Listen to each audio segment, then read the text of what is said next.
शिवाय नमस्तुभ्यम। ओम नमः शिवाय। आप सभी को शिव जी की अपार कृपा प्राप्त हो। प्रिय भक्तों, आज का दिन भक्तों के लिए साधारण नहीं बल्कि अत्यंत दुर्लभ, शुभ और अत्यंत फलदायक है, क्योंकि त्रयोदशी और जया पार्वती व्रत एक साथ शुभ संयोग लेकर आया है। तब भगवान शिव और माता पार्वती की कृपा स्वयं बरसने लगती है। यह संयोग जीवन के पापों को हरने वाला, दुखों को नष्ट करने वाला और भक्तों के जीवन में सुख, सौभाग्य और शांति का प्रवेश कराने वाला है। आज भगवान शिव विशेष रूप से प्रसन्न होते हैं। तब स्वयं समस्त देवता कैलाश पर्वत पर विराजमान शिव पार्वती जी की पूजा और वंदना करते हैं। जो भक्त इस शुभ अवसर पर ध्यान, व्रत, कथा श्रवण और भक्ति में लीन हो जाते हैं, उनकी सभी मनोकामनाएं पूर्ण हो जाती हैं। आज आषाढ़ मास की शुक्ल पक्ष की त्रयोदशी तिथि है। तो आइए भक्तों, आज की कथाओं को श्रवण करने से पहले शिव शंकर और मां पार्वती का ध्यान करें। कल्याण स्वरूप भगवान शिव जी के सबके भीतर मन रूप से निवास करते हैं। समस्त देवताओं से पूजित भगवान शंकर को बारंबार प्रणाम है। भक्तों पर निरंतर कृपा करने वाले भगवान महेश्वर को सत सत प्रणाम है। हे माँ शिव सुंदरी, आप तीनों लोकों की माता हैं और शिव जी पिता हैं तथा यह सभी देवतागण आपके बालक हैं। देवी आपकी जय हो, हमारी रक्षा करें, हम लोगों पर प्रसन्न हो।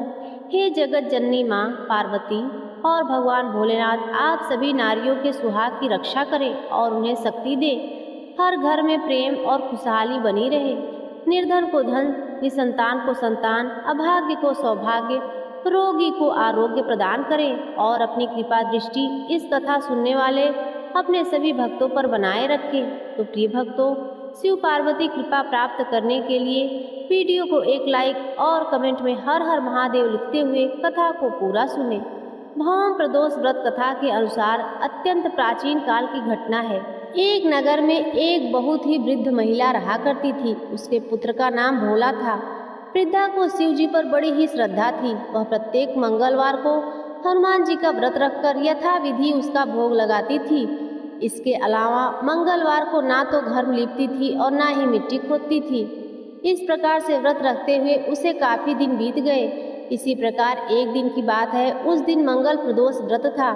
उस वृद्धा ने विधिवत हनुमान जी का पूजन किया और शिव शंकर भोलेनाथ को जल अर्पण किया। उस दिन उसने व्रत भी रखा।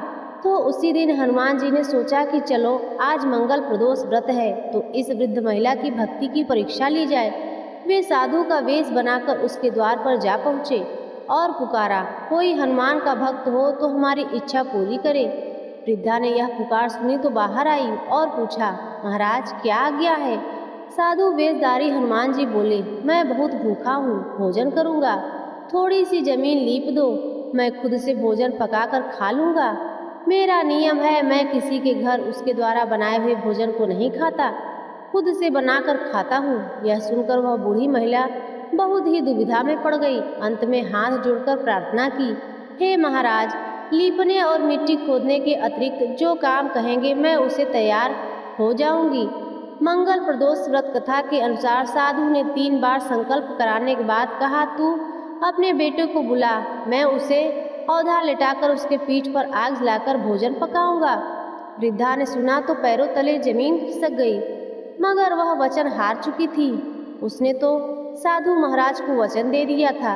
अब क्या था? उसने अपने पुत्र भोला को बुलाया।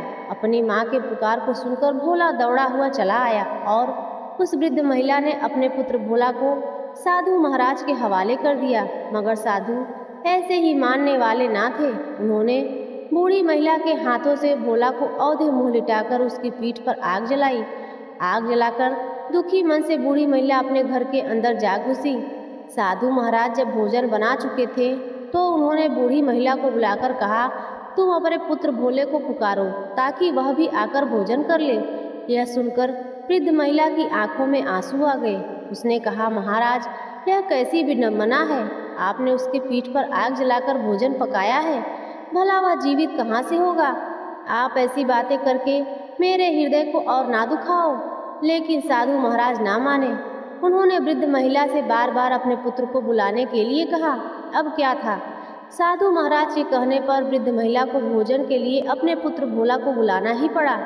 जैसे ही उसने अपने पुत्र को आवाज देकर बुलाया, वैसे ही उसका पुत्र भोला बाहर हंसता हुआ घर में दौड़ा आया। भोला को जीता जागता देखकर वृद्ध महिला बहुत ही आश्चर्य में पड़ गई और अत्यंत हर्ष और प्रसन्नता से भर गई। वह साधु महाराज के चरणों में गिर पड़ी। साधु महाराज ने उसे अपने असली स्वरूप के दर्शन दिए। हनुमान जी को अपने आंगन में देखकर वृद्धा को लगा कि जीवन सफल हो गया और इस प्रकार हनुमान जी ने भोला को सब कुछ दिया। उसके पास नहीं था महल, नौकर चाकर, रुपए पैसे, धन दौलत, अच्छा स्वास्थ्य, सुंदर स्वरूप प्रदान किया। इस प्रकार वह बूढ़ी महिला प्रदोष व्रत को करते हुए मोक्ष को प्राप्त हुई। ओम नमः शिवाय। हर हर महादेव। प्रिय भक्तों, आज का हमारा प्रसंग है, इन 3 महिलाओं को शिवलिंग पर जल भूल से भी नहीं चढ़ाना चाहिए तथा रात में शिवलिंग पर जल चढ़ाने से कौन सा पाप लगता है। प्रिय भक्तों, एक समय की बात है, माता पार्वती भगवान शिव जी के पास आती हैं। उनसे पूछने लगती हैं, हे प्रभु देवाधिदेव, पहले आपने मुझे सावन माह में दान देने का महत्व सुनाया था, किंतु हे प्रभु, आज मैं आपके यह जानने के उद्देश्य से आई हूँ कि शिवलिंग पर जल चढ़ाने के नियम क्या है। कौन सी स्त्री शिवलिंग पर जल चढ़ा सकती है और कौन सी स्त्री शिवलिंग पर जल नहीं चढ़ा सकती। इस विषय में मुझे ज्ञान दीजिए, मेरा मार्गदर्शन कीजिए तथा रात्रि में शिवलिंग पर जल चढ़ाना पुण्य है या पाप। हे भगवान, आप यह भी बताने की कृपा करें। भगवान शिव जी कहते हैं, हे पार्वती, आज तुमने अति उत्तम प्रश्न किया है। शिवलिंग पर जल चढ़ाने के महत्वपूर्ण नियम हैं। उन नियमों का पालन करते हुए शिवलिंग पर जल चढ़ाना चाहिए। यदि कोई इस नियम का पालन नहीं करता तो उसे महापाप लगता है। देवी लक्ष्मी उसके घर को त्याग कर चली जाती हैं। हे प्रिय, आज मैं उन तीनों स्त्रियों के बारे में बताने वाला हूँ जिन्हें शिवलिंग पर जल नहीं चढ़ाना चाहिए। इससे कोई शुभ फल प्राप्त नहीं होता, उल्टा शिवलिंग पर जल चढ़ाने पर उन्हें महापाप ही लगता है। तो शिवलिंग पर जल चढ़ाने का नियम बताने के पूर्व, हे देवी, मैं आपको सुनंदा की प्राचीन इतिहास सुनाता हूँ, जिसे आप ध्यान से सुनिए। जो भी स्त्री पुरुष इस प्राचीन कथा को सुनते हैं, उन्हें शिवलिंग पर 100 वर्षों तक जल चढ़ाने का पूर्ण फल प्राप्त होता है। इस कथा को जो भी ध्यान से सुनता है, इसका प्रचार करता है, उसके दुखों का नाश होता है और उसकी दरिद्रता दूर होती है। देवी पार्वती कहती हैं, हे स्वामी, आपके मुख से इस कथा का श्रवण करना मेरे लिए बड़ा ही सौभाग्य की बात है। कृपया आप मुझे यह कथा सुनाइए, मैं उसे पूरा ध्यान से सुनूंगी। प्रिय भक्तों, भगवान भोलेनाथ देवी पार्वती को यह प्राचीन कथा सुनाने लगते हैं। कृपया आप भी इस कथा को पूरा सुनिएगा, क्योंकि आधा अधूरा ज्ञान सर्वदा अनिष्टकारी होता है। अब श्रवण करते हैं यह दुर्लभ रहस्यपूर्ण कथा। भगवान शिव कहते हैं, हे देवी पार्वती, पूर्व काल की बात है। दक्षिण देश में एक अत्यंत ही शोभायमान नगरी थी। उस नगरी में सुदेव नाम का एक ब्राह्मण निवास करता था। सुदेव समस्त शास्त्रों और वेदों का ज्ञाता था।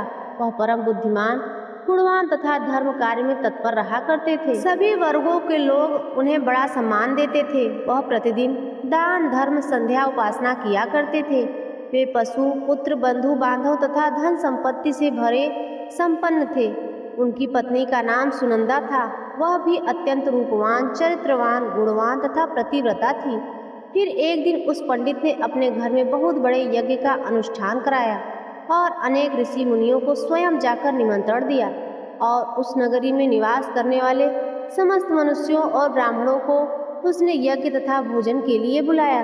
फिर उसी दिन अनेक ऋषि मुनि और उस नगरी के समस्त ब्राह्मण उसके घर पर आए। उस पंडित ने उन सभी का आदर सत्कार किया। फिर उसने सभी को घर के अंदर बुलाया और आसन पर बिठाकर भोजन कराया। ऋषि मुनियों ब्राह्मणों को भोजन कराने के बाद उसने भगवान शिव का स्मरण करते हुए सभी को वस्त्र आदि का दान करके उन्हें विदा किया। वे सभी सुदेव पंडित को आशीर्वाद देकर वहां से चले गए।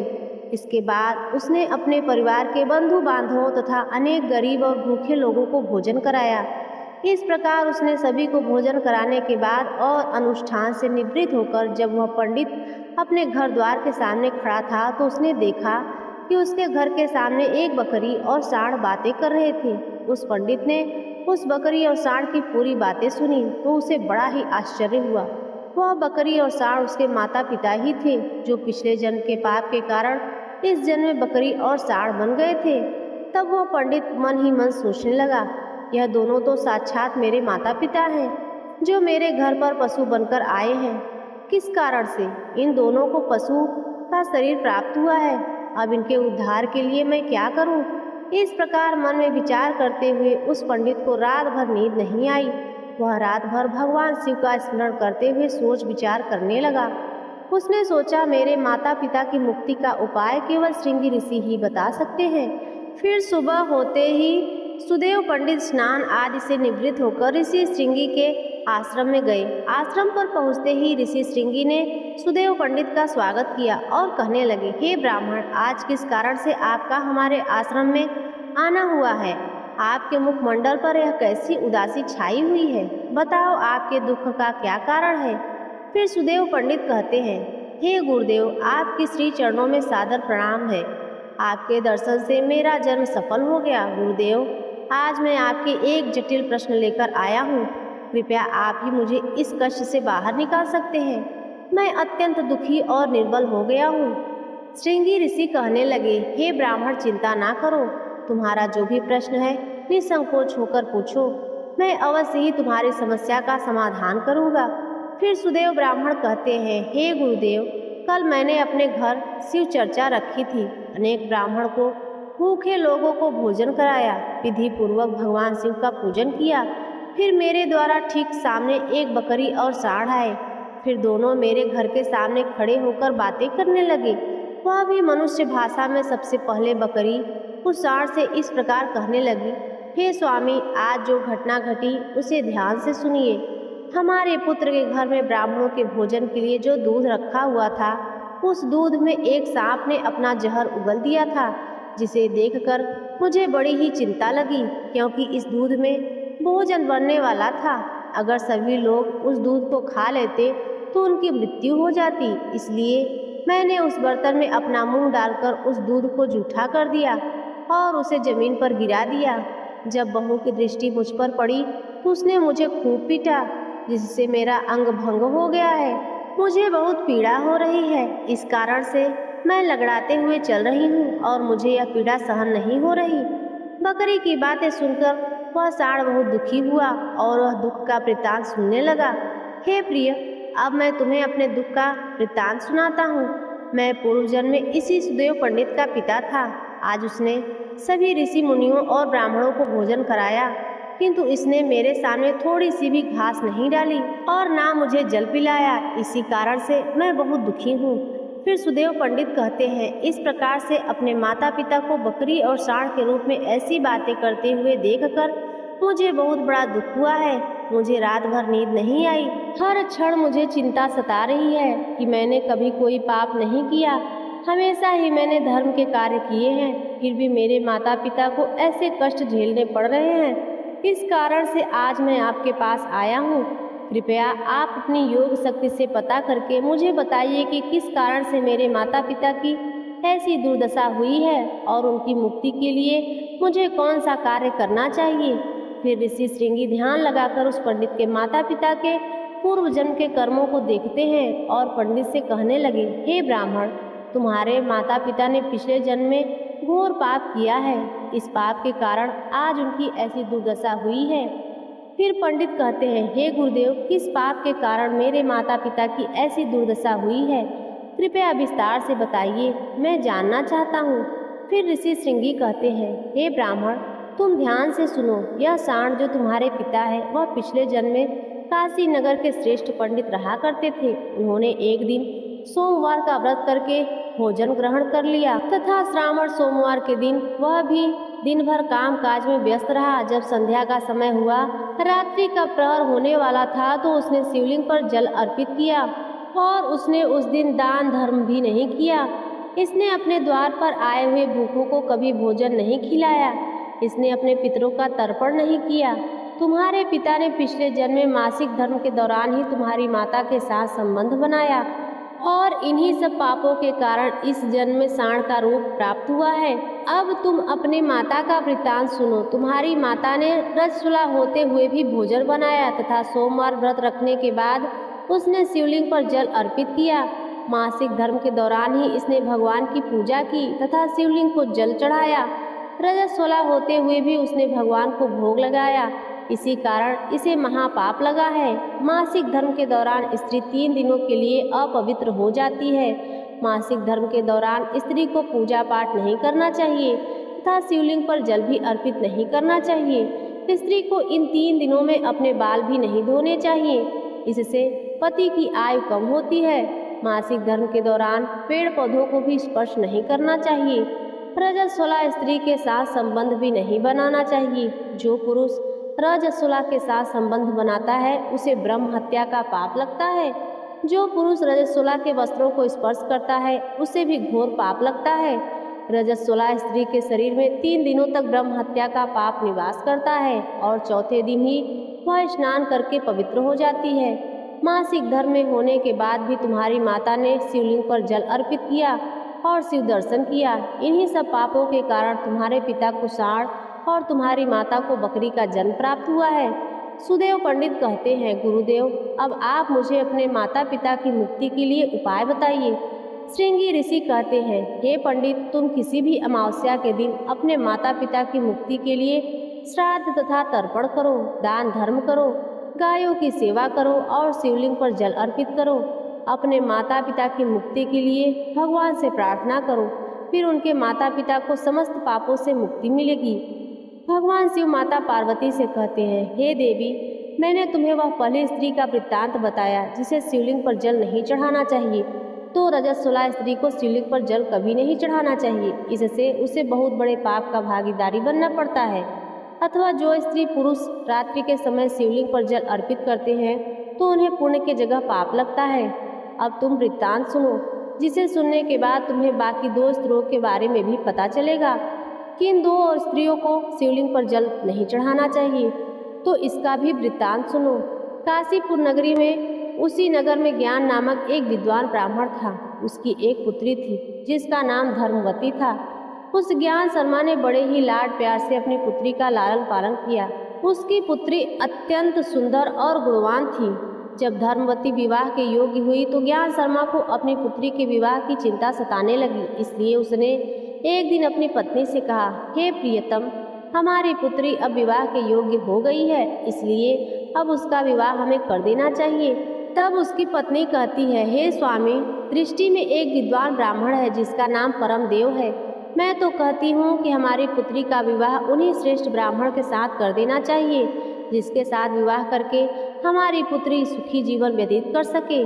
ज्ञान शर्मा कहता है, हे प्रिय, तुम ठीक कह रही हो। मैंने परमदेव की विषय में बहुत सुना है। अब मैं उनके घर जाऊंगा।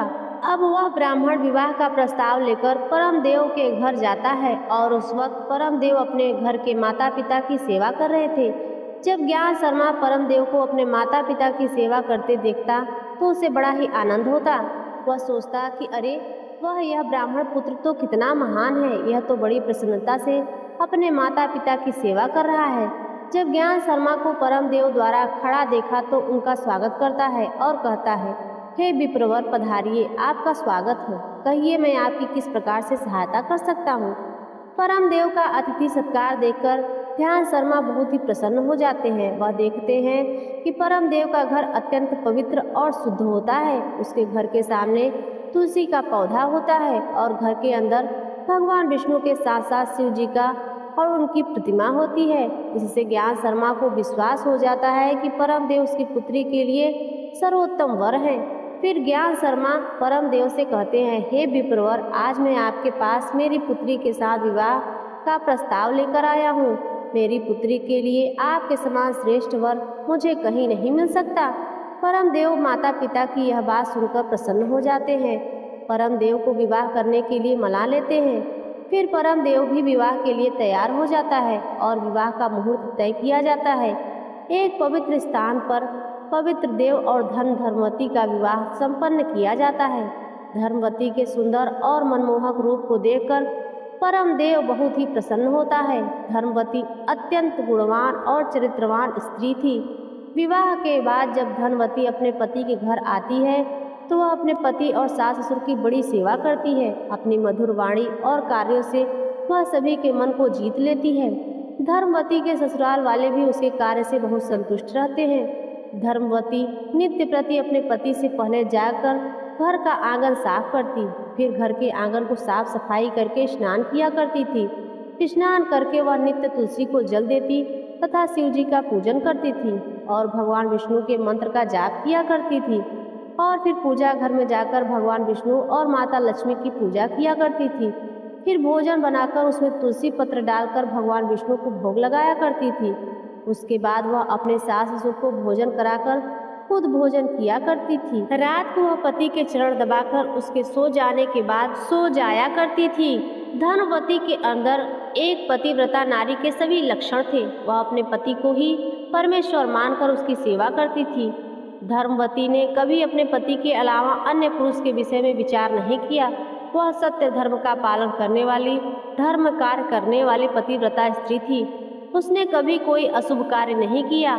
धर्मवती के ऐसे सात्विक और सरल स्वभाव को देखकर माँ लक्ष्मी भी उस पर मेहरबान थी। माता लक्ष्मी स्वयं चलकर उसके घर में आकर निवास करने लगी, जिससे धर्मवती के जीवन में सुख समृद्धि और भी बढ़ गई। भगवान शिव जी कहते हैं, हे देवी, लक्ष्मी उन्हीं स्त्रियों पर अपनी कृपा बनाए रखती हैं जो पतिव्रता होती हैं, जो सत्य धर्म का पालन करती हैं। और धर्मवती के अंदर सभी लक्षण थे जो एक श्रेष्ठ पतिव्रता नारी के अंदर होनी चाहिए। लेकिन आगे मैं तुम्हें वह बताऊंगा कि धर्मवती ने एक भूल के कारण देवी लक्ष्मी उसके घर को त्याग कर चली गई।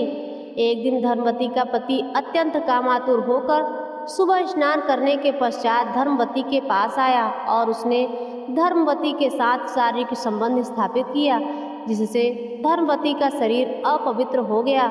लेकिन धर्मवती का मन भी काम के प्रभाव में ही था, इसलिए वह अपने नित्य नियम को भूल गई। उसने पति के साथ संबंध बनाने के बाद फिर दोबारा बिना स्नान किए ही शिवलिंग को स्पर्श किया और उसने जल दिया, जिससे धर्मवती के शरीर में महामोह ने प्रवेश कर लिया। धर्मवती की सारी इंद्रियां तिलमिला उठी। धर्मवती के शरीर में महामोह ने प्रवेश करते ही देवी लक्ष्मी ने धर्मवती के घर को त्याग दिया और लक्ष्मी उस स्थान से चली गई। तब से धर्मवती के शरीर में निवास कर रहे उस महामोह ने उसे धर्म और सभी धार्मिक कार्यों से वंचित कर दिया। इसका विपरीत प्रभाव धर्मवती के पति पर भी पड़ा। वह भी सदा कामातुर होकर धर्मवती के साथ विहार करने लगा। उसका मन सदैव ही काम वासना में लगा रहता था। फिर एक दिन धर्मवती के पति ने तो सभी सीमाएं लांघ दी और धर्मवती के मासिक धर्म के दौरान ही उसके साथ संबंध स्थापित किया, जिससे धर्मवती के शरीर में निवास कर रहा ब्रह्म हत्या का पाप उसके शरीर में प्रवेश कर गया। हे देवी पार्वती, जब स्त्रियां मासिक धर्म में होती हैं तो उनके शरीर में 3 दिनों तक ब्रह्म हत्या का पाप निवास करता है, क्योंकि ब्रह्मदेव ने इंद्र के शरीर से ब्रह्म हत्या का पाप निकालकर वृक्ष, जल, अग्नि और अप्सराओं को ग्रहण करने के लिए कहा था। उसी समय से स्त्रियों के शरीर में मासिक धर्म के दौरान ब्रह्म हत्या का पाप निवास करता है और जो भी पुरुष मासिक धर्म के दौरान स्त्री को स्पर्श करता है अथवा उसके साथ संबंध बनाता है तो यह पाप उसके शरीर में प्रवेश कर जाता है। वहीं ब्रह्म हत्या का पाप धर्मवती के पति के शरीर के अंदर प्रवेश कर गया और वह जमीन पर गिर पड़ा। उसे तुरंत ही कोढ़ का रोग हो गया। उसका अंग अंग जलने लगा, उसके शरीर पर छाले पड़ गए और वह दर्द से चीखने लगा। हाय, यह मुझसे क्या अपराध हो गया, मेरे द्वारा भयंकर पाप हो गया। मैंने सब कुछ जानते हुए भी महापाप किया, अब मेरी रक्षा कौन करेगा। धर्मवती के सास तुरंत उस स्थान पर आई तो उसने देखा कि उसका पुत्र कोढ़ रोग से ग्रसित होकर जमीन पर पड़ा है। वह क्रोध में आकर धर्मवती से कहने लगी, रे कुलटा, अरे पापनी, तूने यह क्या कर डाला, अपने ही पति का धर्म भ्रष्ट कर डाला। अपने पति की ऐसी हालत देखकर धर्मवती बहुत ही घबरा गई और जोर जोर से रोने लगी और कहने लगी, सासू माँ, मुझे क्षमा करो, मुझसे बहुत बड़ा अपराध हो गया। काम के वशीभूत होकर मेरे द्वारा यह अपराध हो गया है। धर्मवती ने सास से कहा, हे पापनी, तू इस घर से अभी चली जा। तुझ जैसी उल्टा स्त्री को इस घर में नहीं रहना चाहिए। तूने मेरे बेटे के जीवन को नर्क बना दिया। धर्मवती कहती है, सासू माँ, मैं कहाँ जाऊँ, मेरे पति के अलावा मेरा कौन है, मैं इसके बिना जीवित नहीं रह सकती। धर्मवती की सास कहती है, तू कहीं भी जाकर मर जा, लेकिन तू इस घर से निकल जा। इतना कहकर धर्मवती की सास उसके धक्के मारकर घर से बाहर निकाल दिया। फिर धर्मवती दुखी होकर घर से निकल गई। उसे अपने भूल पर बड़ा ही पछतावा हो रहा था। उसे कुछ भी समझ नहीं आ रहा था कि क्या करे। धर्मवती चलते चलते एक वन में जाती है। इस वन में एक साधु का आश्रम होता है। तब वह उस आश्रम पर सहायता मांगने के लिए जाती है। तो वहाँ पर एक ऋषि जो बैठा हुआ देखकर वह आश्चर्यचकित हो जाती है और पास जाकर उसने कहती है, हे मुनिवर, मेरा नाम धर्मवती है। मेरे द्वारा घोर पाप हो गया है। इस कारण से मैं अपने परिवार से बिछड़कर इस स्थान पर आई हूँ। वह ऋषि कहते हैं, हे देवी, यह क्या कह रही हो? तुमने कौन सा पाप किया है? मुझे विस्तार से बताओ, हो सकता है मैं तुम्हारी कोई सहायता कर सकूं। धर्मवती कहती है, हे मुनिवर, मेरे द्वारा घोर पाप हो गया है। मासिक धर्म के दौरान मैंने पति के साथ संबंध बनाया और शिवलिंग पर जल अर्पित किया। इसी कारण मेरे पति को रोग से ग्रस्त हो गए हैं, दुख भोग रहे हैं। फिर ऋषि कहते हैं, पुत्री, चिंता ना करो, तुम्हारे द्वारा जो पाप हुआ है उसका प्रायश्चित करो, तुम्हें पाप से मुक्ति मिल जाएगी। तुम इस आश्रम में बैठकर भगवान शिव जी की पूजा करो और नित्य प्रति शिवलिंग पर जल अर्पित करो तथा गौ की सेवा करो। तुम्हारा पति जल्द ही ठीक हो जाएगा। फिर वह धर्मपति वहीं आश्रम में रहकर भगवान शिव जी की पूजा अर्चना करने लगी।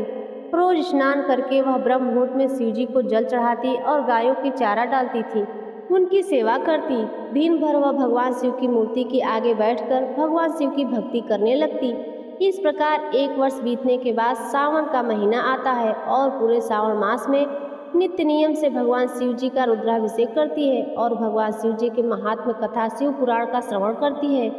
अब धर्मवती के इसी भक्ति से प्रसन्न होकर भगवान शिव जी ने उसे साक्षात दर्शन देते हैं।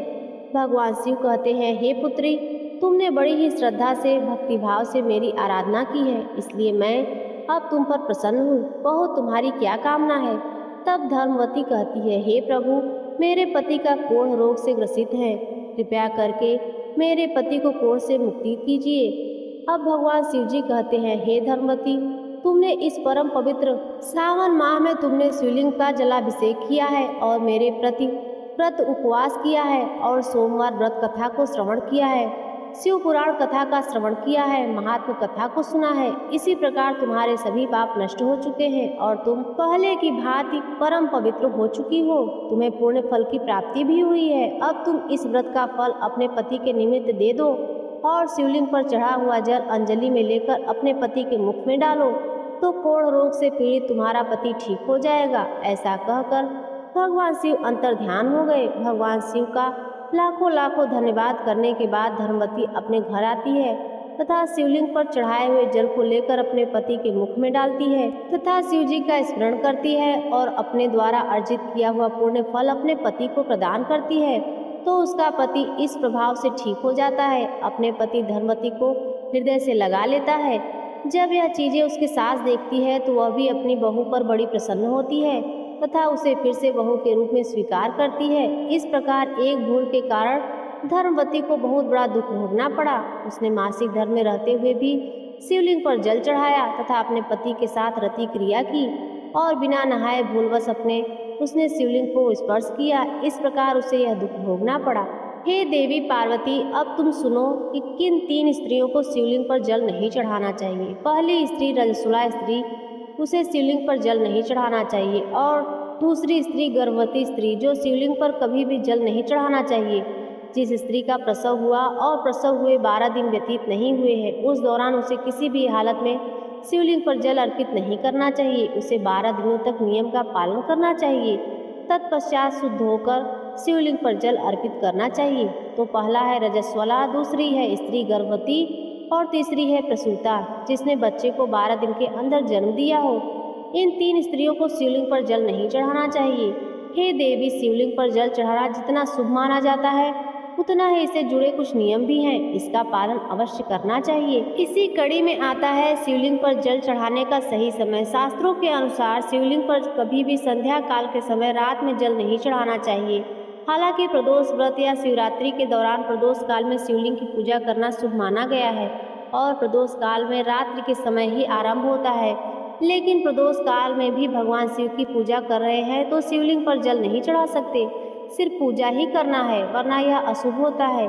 शिवलिंग पर सूर्यास्त के समय या उसके बाद चढ़ाया हुआ जल विष के समान माना गया है। इसके अलावा शास्त्रों में विशेष रूप से शिव पुराण में इस बात का उल्लेख मिलता है कि शिवलिंग के श्रृंगार के बाद भी उस स्थान पर जल नहीं चढ़ाना चाहिए, इससे भगवान शिव रुष्ट हो जाते हैं। साथ ही दोपहर के समय भी शिवलिंग पर जल चढ़ाना धर्म शास्त्रों में उचित नहीं माना जाता। शिवलिंग पर जल चढ़ाने का सबसे ज्यादा शुभ समय ब्रह्म मुहूर्त माना गया है। इसके अलावा सुबह 5 बजे से लेकर 11 बजे तक समय भी शिवलिंग पर जल चढ़ाने का शुभ समय होता है। शिवलिंग पर चढ़ाया गया जल यदि कोई पी रहा है तो वह जल पैरों पर ना गिरे। अगर आप ऐसा करते हैं तो उसको शिवलिंग पर चढ़ाए गए जल का पुण्य नहीं मिलेगा। शिव पुराण के मुताबिक शिवलिंग पर जल चढ़ाना पुण्य का काम है। इस जल को आप प्रसाद के रूप में ग्रहण कर सकते हैं। ऐसा करना बहुत ही शुभ माना गया है। शिव पुराण के 22 अध्याय के 18 श्लोकों के अनुसार शिवलिंग का चढ़ा हुआ जल पीना शुभ होता है। इससे रोगी रोग मुक्त हो जाते हैं, मानसिक रूप से सुकून मिलता है, तनाव भी दूर होता है, जीवन में नकारात्मक ऊर्जा भी खत्म होती है। शिवलिंग पर जल चढ़ाते समय ध्यान रखें कि आपका मुख दक्षिण दिशा की ओर हो। यह दिशा सबसे शुभ माना गया है। इस दिशा में जल चढ़ाने से शिव जी प्रसन्न होकर आपकी हर मुरादें पूरी करेंगे। भूल कर भी शिवलिंग पर जल पूर्व दिशा की ओर मुख करके ना चढ़ाएं। इस दिशा में जल चढ़ाने से शिव जी नाराज होते हैं। इसके अलावा शिवलिंग पर जल चढ़ाते समय भक्तों का मुख उत्तर और पश्चिम दिशा में भी नहीं होना चाहिए, क्योंकि इस दिशा में मुख करके जल चढ़ाने से पूरा फल नहीं मिलता। शिवलिंग पर जल्दी जल नहीं चढ़ाना चाहिए। शिवलिंग पर जल्दी से जल ना चढ़ाएं, बल्कि एक छोटी सा धारा बनाकर जल चढ़ाएं। हमेशा शिवलिंग पर जल अर्पित करते समय ध्यान रखें कि बैठकर ही जल अर्पित करें। यहाँ तक कि रुद्राभिषेक करते समय भी खड़े नहीं होना चाहिए। पुराणों के अनुसार खड़े होकर शिवलिंग पर जल चढ़ाने से यह शिव जी को समर्पित नहीं होता और उसका पुण्य फल प्राप्त नहीं होता। कभी शिवलिंग पर संग से जल नहीं चढ़ाना चाहिए। ऐसा करने से शिव कृपा प्राप्त नहीं होती। शिव पुराण के अनुसार शिव जी ने शंखचूड़ नाम के दैत्य का वध किया था। ऐसा माना जाता है शंख उसी दैत्य की हड्डी से बने होते हैं, इसलिए शिवलिंग पर शंख से जल नहीं चढ़ाना चाहिए। शिवलिंग पर जल चढ़ाते हुए जल के पात्र में कोई अन्य सामग्री ना हो। कोई भी सामग्री जैसे पुष्प, अक्षत या रोली जल में मिलाने से उसकी पवित्रता खत्म हो जाती है। इसलिए भगवान शिव की कृपा दृष्टि पाने के लिए हमेशा जल को अकेले ही चढ़ाना चाहिए। फिर उसके बाद रोली, चंदन, मौली और बेलपत्र चढ़ाना चाहिए। धार्मिक मान्यता है कि शिवलिंग पर जल चढ़ाने के बाद परिक्रमा ना करें। ऐसा करने से पूजा का फल प्राप्त नहीं होता। परिक्रमा करने के लिए शिवलिंग पर अर्पित जल को लांघना पड़ता है। शास्त्र में ऐसा करने की मनाही है, इसलिए जल चढ़ाने के बाद परिक्रमा बिल्कुल ना करें तथा गर्भवती स्त्रियों को भी शिवलिंग पर जल नहीं चढ़ाना चाहिए, क्योंकि मान्यता है कि अगर गर्भवती महिला की परछाई भगवान शिव पर पड़ती है तो भगवान शिव का शरीर भारी हो जाता है। भगवान शिव के पास मौजूद उनके सर्प की आंखें धुंधली हो जाती हैं। इसलिए प्रिय भक्तों, हमारे यहाँ यह मान्यता है कि गर्भवती महिलाओं को शिवलिंग के पास नहीं जाना चाहिए, इससे उन्हें सख्त मनाही होती है। इस प्रकार भगवान शिव की माता पार्वती के प्रश्नों का उत्तर देते हुए सभी मनुष्यों को शिवलिंग पर जल किस प्रकार चढ़ाएं या किस पुण्य की प्राप्ति के लिए होती है, सही नियम विधि बताते हुए अपनी वाणी को विराम देते हैं। तो प्रिय भक्तों, आज की यह प्रदोष व्रत की कथा यहीं पर समाप्त होती है। अगर आज की कथा आपको अच्छी लगी हो तो वीडियो को लाइक और चैनल पर पहली बार आए तो सब्सक्राइब जरूर कर लीजिए और कमेंट में हर हर महादेव अवश्य लिखिए।